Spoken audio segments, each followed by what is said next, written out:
Stone Fox by John Reynolds Gardner. Chapter 1. Grandfather. One day Grandfather wouldn't get out of bed. He just lay there and stared at the ceiling and looked sad. At first, little Willie thought he was playing. Little Willie lived with his grandfather on a small potato farm in Wyoming. It was hard work living on a potato farm, but it was also a lot of fun, especially when Grandfather felt like playing. Like the time Grandfather dressed up as a scarecrow out in the garden. It took little Willie an hour to catch on. Boy, did they laugh. Grandfather laughed so hard he cried, and when he cried his beard filled up with tears. Grandfather always got up really early in the morning, so early it was still dark outside. He would make a fire, then he would go make breakfast and call little Willie. "Hurry up, or you'll be eating with the chickens," he would say. Then he would throw his head back and laugh. Once little Willie went back to sleep. When he woke up, he found his plate out in the kitchen coop. It was picked clean. He never slept late again after that. That is, until this morning. For some reason, Grandfather had forgotten to call him. That's when little Willie discovered that Grandfather was still in bed. There could be only one explanation. Grandfather was playing. Or was this another trick? Or was it? "Get up, Grandfather," little Willie said. "I don't want to play any more." But Grandfather didn't answer. Little Willie ran out of the house. The dog was sleeping on the front porch. "Come on, Searchlight," little Willie cried. The dog jumped to its feet, and together they ran off down the road. Searchlight was a big black dog. She had a white spot on her forehead the size of a silver dollar. She was an old dog, actually born on the same day as little Willie, which was over 10 years ago. A mile down the road they came to a small log cabin surrounded by tall trees. Doc Smith was sitting in the rocking chair under one of the trees, reading a book. "Doc Smith," little Willie called out. He was out of breath. "Come quick." "What seems to be the matter, Willie?" the doctor asked, continuing to read. Doc Smith had snow-white hair and wore a long black dress. Her skin was tan and her face was covered with wrinkles. "Grandfather won't answer me," little Willie said. "Probably just another trick," Doc Smith replied. "Nothing to worry about. But he's still in bed." Doc Smith turned the page and continued to read. "How late did you stay up last night?" "We went to bed early, really early. No singing or music or anything." Doc Smith stopped reading. "Your grandfather went to bed without playing his harmonica?" she asked. Little Willie nodded. Doc Smith shut her book and stood up. "Hitch Rex up for me, Willie," she said. "I'll get my bag." Rex was Doc Smith's horse. He was a handsome palomino. Little Willie hitched Rex to the wagon, and then they rode back to Grandfather's farm. Searchlight ran ahead, leading the way and barking. Searchlight enjoyed a good run. Grandfather was just the same. He hadn't moved. Searchlight put her front paws up on the bed and rested her head on Grandfather's chest. She licked his beard, which was full of tears. Doc Smith proceeded to examine Grandfather. She used just about everything in her little black bag. "What's that for?" little Willie asked. "What are you doing now?" "You must ask so many questions," Doc Smith said. "Grandfather says it's good to ask questions." Doc Smith pulled a long silver object from her doctor bag. "What's that for?" little Willie asked. "Shh!" "Yes, ma'am. I'm sorry." When Doc Smith had finished her examination, she put everything back into her little black bag. Then she walked over to the window and looked out into the field of potatoes. After a moment she asked, "How's the crop this year, Willie?" "Grandfather says it's the best ever." Doc Smith rubbed her wrinkled face. "What's wrong with him?" little Willie asked. "I do owe somebody money." Oh, do you owe anybody money? She asked. No, little Willie answered. What's wrong? Why don't you tell me what's wrong? That's just it, she said. There's nothing wrong with him. You mean he's not sick? Medically, he's as healthy as an ox.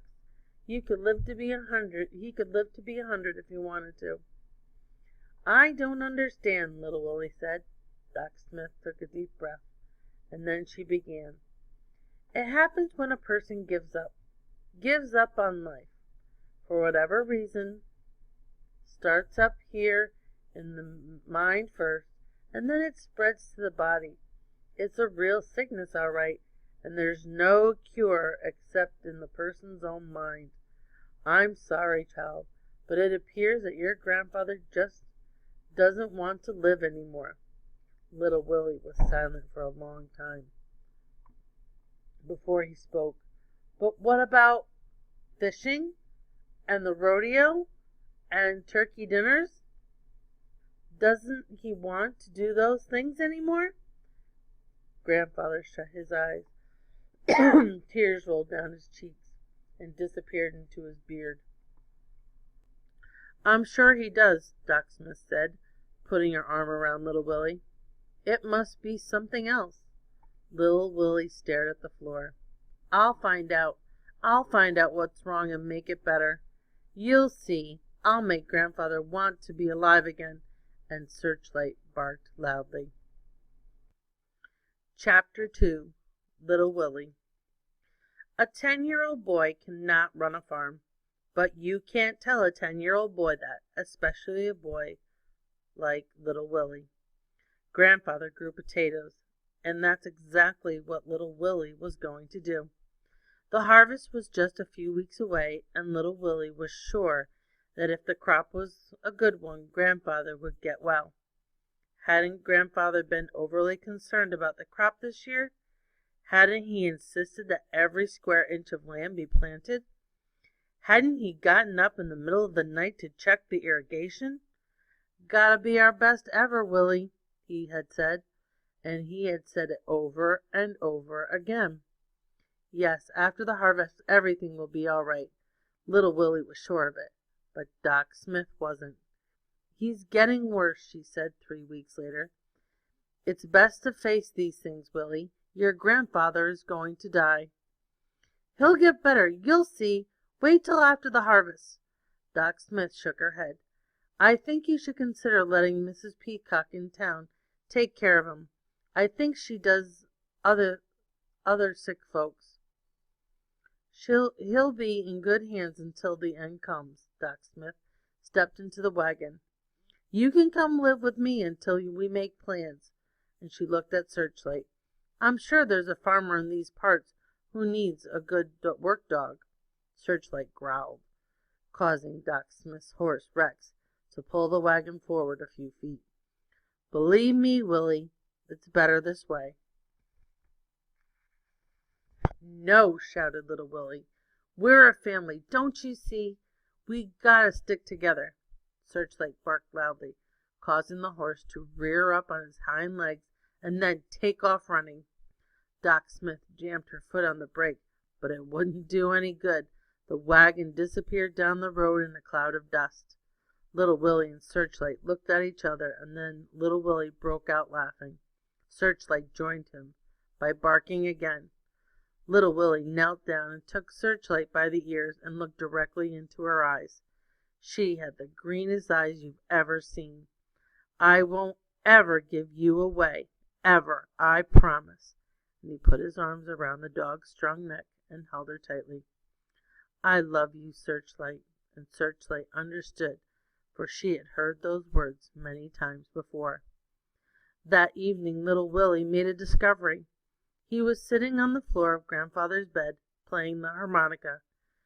He wasn't as good as Grandfather, by the long shot, and whenever he missed a note, Searchlight would put her head back and howl. Once, when little Willie was way off key, Searchlight actually grabbed the harmonica in her mouth and ran out of the room with it. "Do you want me to play some more?" little Willie asked his grandfather, knowing very well that his grandfather would not answer. Grandfather had not talked, not one word, for over 3 weeks. But something happened that was almost like talking. Grandfather put his hand down on the bed with his palm facing upward. Little Willie looked at the hand for a long time, and then asked in a whisper, "Does this mean yes?" Grandfather closed his hand slowly, and then he opened it again. Little Willie rushed to the side of the bed. His eyes were wild with excitement. "What's the sign for no?" Grandfather turned his hand over and laid it flat on the bed. Palm down meant no. Palm up meant yes. Before the night was over, they had worked out other signals in their hand and finger code. 1 finger meant I'm hungry, 2 fingers meant water, but most of the time little Willie just asked questions that Grandfather could answer either yes or no. And Searchlight seemed to know what was going on, for she would lick Grandfather's hand every time he made a sign. The next day little Willie again began to prepare for the harvest. There was a lot of work to be done. The underground shed where the potatoes would be stored until they could be sold had to be cleaned. The potato sacks had to be inspected and mended if need be. The plow had to be sharpened. But most important, because Grandfather's old mare had died last winter, a horse to pull the plow had to be located and rented. It was going to be difficult to find a horse, because most farmers were not interested in overworking their animals for any price. Grandfather kept his money in the strong box under the boards in the corner of his bedroom. Little Willie got the box out and opened it. It was empty, except for some letters that little Willie didn't bother to read. There was no money to rent a horse, no money for anything else, for that matter. Little Willie had no idea they were broke. Everything they had needed since Grandfather took sick, little Willie had gotten at Lester's General Store on credit against this year's crop. No wonder Grandfather was so concerned. No wonder he had gotten sick. Little Willie had to think of something, and quick. It was now in the middle of September, and the potatoes they had planted in early June took 90 to 120 days to mature, which meant that they must be harvested soon. Besides, the longer he had waited, the more danger was for early freeze would destroy the crop, and little Willie was sure that if the crop died, Grandfather would die too. A friend of Grandfather's offered to help, but little Willie said no. "I don't accept help unless you can pay for it," Grandfather had always said, especially from friends. When little Willie remembered something, his college money, he had enough to rent a horse, pay for help, anything. He told his grandfather about his plan, but his grandfather signaled no. Little Willie pleaded with him, but Grandfather just repeated no, no, no. The situation appeared hopeless, but little Willie was determined. He would dig up the potatoes by hand if he had to. And then Searchlight solved the problem. She walked over and stood in front of the plow. In her mouth was the harness she wore during the winter when she pulled the snow sled. Little Willie shook his head. "Digging up the field is not the same as riding over the snow," he told her, but Searchlight just stood there and would not move. "Don't have enough strength, girl." Little Willie tried to talk her out of it, but Searchlight had made up her mind. "The potato plant grows about 2 feet high, but there's no potatoes on it. The potatoes are all underground, and the plow digs up the plants and churns the potatoes to the surface where they can be picked up and put into sacks."